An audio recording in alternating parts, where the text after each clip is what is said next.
All right, so I was saying that you can't ask your players to be perfect. You can't just have a team that can score on 13 play drives with no turnovers and no penalties.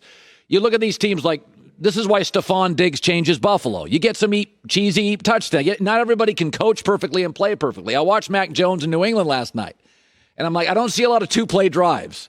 Like I know he's efficient, he's got clean feet, he's anticipatory, and I think to myself, okay, they're already smart and efficient. That's not their issue. Not to be negative, but I looked at him and I thought, you can win a bunch of games that way, but good luck beating Kansas City and Buffalo and the I don't know. What do you make of Mac Jones?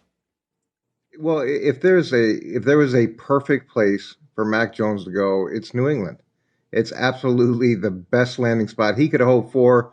He goes from Nick Saban and that discipline system and the demands that they have into the demands that New England has. And everything there is based on playing smart football. It's understanding pre-snap reads. It's taking advantage of defense's weaknesses. And for a guy like him who has such limited mobility in an environment in the NFL which values mobility so much now at the quarterback position, he couldn't have asked for a better spot. And I think he's got a chance, Colin, to play early. If he progresses quicker than Cam does, and Cam should show leaps and bounds based off of having played last year, I could see them going to Mac Jones very early in the year. Listen, there's a ton of fascinating. I wish you were out here in California, not there in Ohio.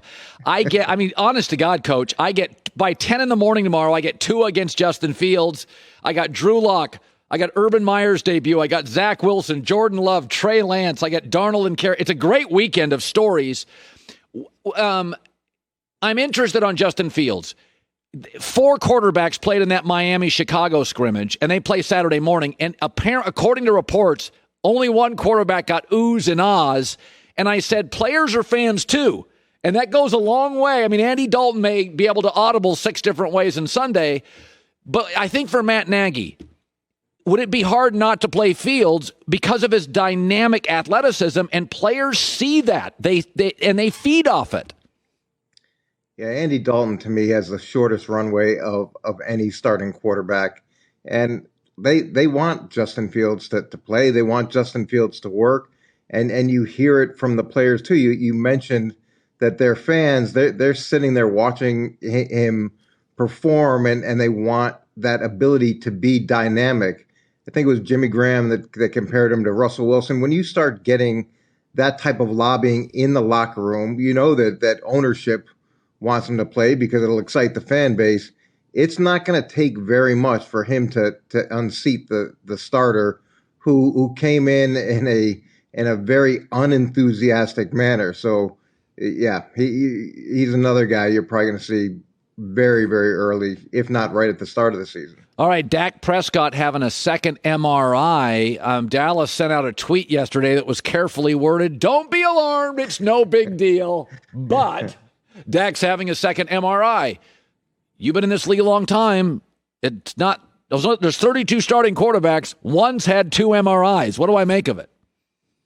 Yeah, it's the Mae West comment. If you got to tell people you're a lady, then you're not. When you start tweeting out, you start tweeting out that someone's not hurt, then you start thinking, well, maybe there is more to this than what we're hearing. You never want to see a guy who's coming off a major injury.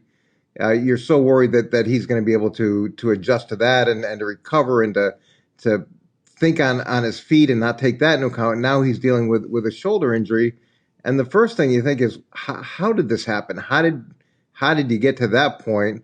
I respect the Cowboys being overly cautious, and it's really their only option. They've got $120 million invested in them, and really no plan B. Yeah. So you've got to be as cautious as possible. But multiple MRIs, this much rest this early, you wonder, is it really just caution at this point, or is there something deeper here that could be problematic when he does start throwing the ball with some volume? So 2 people that I trust implicitly told me the same thing about Dwayne Haskins in Washington. He just wasn't ready to be a franchise quarterback. He only had 1 year starting at Ohio State. He was immature. The work ethic was hit and miss. He just didn't understand, the gravitas of being a franchise quarterback. And he's a kid. A lot of these guys don't.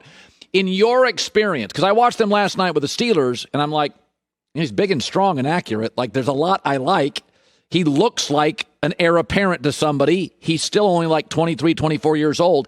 In your experience, if the only issue is maturity, have you seen players who come in, they're a little raw, they just don't quite, can you correct that? Or is it just like immature at 24 is immature at 31?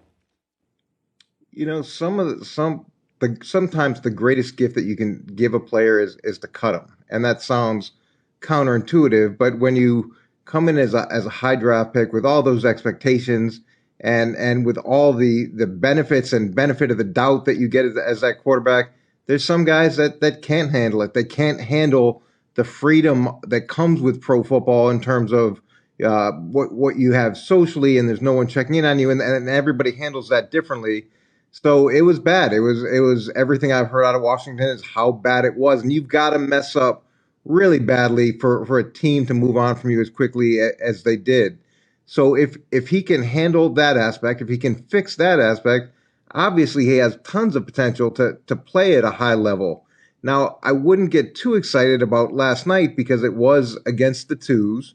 He does have experience, and there really isn't any game planning, so the studying aspect isn't as much of an issue right now. But from the Steelers' perspective, he's a lottery ticket. He's $850,000 non-guaranteed. He's the 53rd highest paid player on the roster. So if he makes it, he makes it. If he doesn't make it, he doesn't make it. And he knows what a great opportunity he has. And if he doesn't take advantage of this one, it's probably over. He may get one more check-in somewhere else. All right, we got a minute and a half, 2 minutes left. Urban Meyer, rookie quarterback, rookie coach. Your gut feeling on how it goes year one for Urban Meyer in Jacksonville. They open up this weekend tomorrow afternoon against Baker and the Browns. I think he's going to lose more games than he ever has in a season, and there's going to be a dramatic adjustment that has to take place. It's so, in my mind, it looks like it's really hard for college coaches to adjust to the pro game because you don't have 120 players on the roster. You don't have a bunch of future first-round draft picks. You have what you have, and you've got to make that work. And the guys respond differently to motivation. It's not the same way that you can maybe get young guys going. These guys are a lot more cynical, and they're in a show me phase. They want to see that he deserved to be the head coach and that he can put them in a position to win. And I've got a lot of respect for him. But that learning curve, as we've seen, Colin, from college coach to college coach, it's steep, and I'm interested to see how he responds to maybe long-term adversity, 4 or 5 game type of losing streaks. Yeah, Eric Mangini, Fox Sports. It's here. It's football. Good seeing you, Coach. Great to see you, Colin. Have a good weekend. Hi, everybody. Thanks for watching. Subscribe here to get the latest from the show. Also, be sure to check out more of the best clips from The Herd or go watch a few segments from other shows on FS1.